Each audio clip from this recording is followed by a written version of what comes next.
You are on the Judiciary Committee, so you had a chance to also question Robert Mueller as to the question of impeachment. The polls show that didn't necessarily move people to a different direction. The latest polling shows 27% say now they're more likely to support impeachment, 26% say they're less likely, 47% said it made no difference. Okay, either way. Here is what your chairman said after that testimony, and this is on Friday.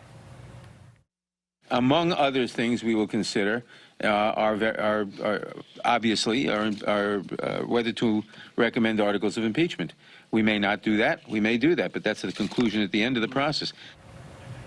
In your view, are we now in an impeachment inquiry? Well, good morning, Joy. It's good to be with you. And I think the chairman said it correctly. I think the Constitution, a professor said it correctly as well. And I would ask you to consider this as any other criminal investigation. You may have a confession, you may have sworn testimony, but if you were doing a murder investigation, you would want the murder weapon as well.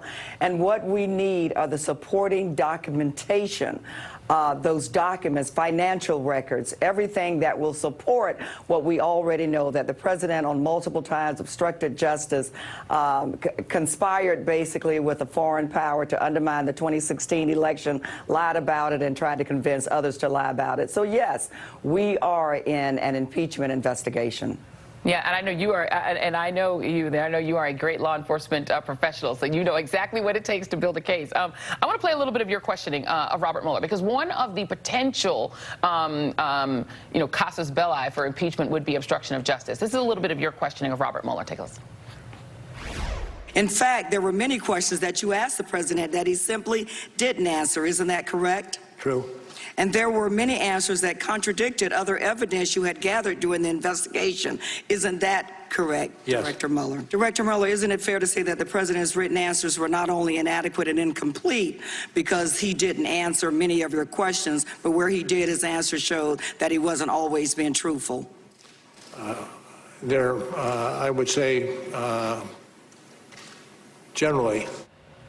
So, first of all, editorially, I would say that, it is striking that Director Mueller gave the Democrats very straightforward yes or no answers to your questions. Maybe it was because you guys asked really good questions, and maybe because you weren't screaming at him. But he seemed to give you guys a lot. That sounded to me like enough to at least start looking at an article of impeachment on obstruction. What do you think?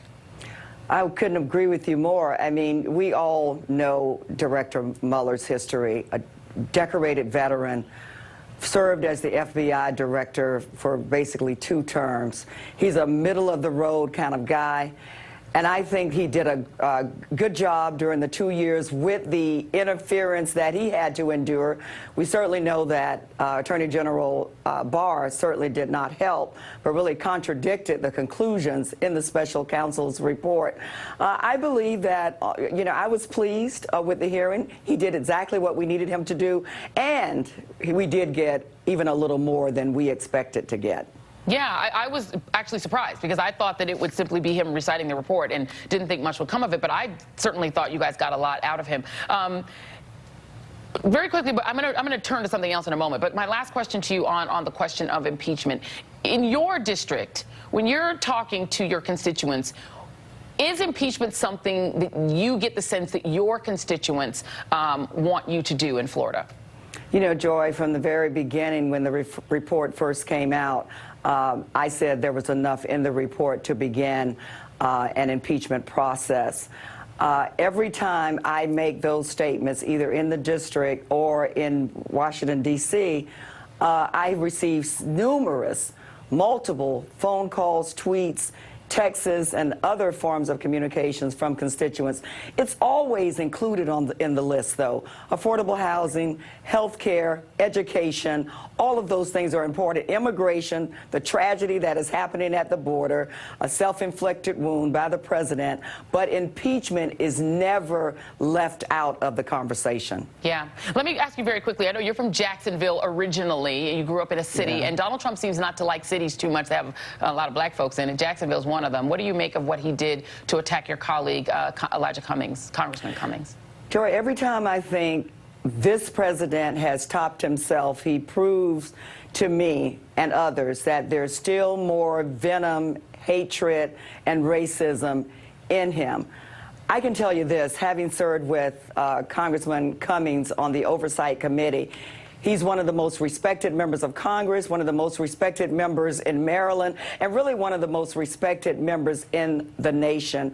But this is nothing surprising.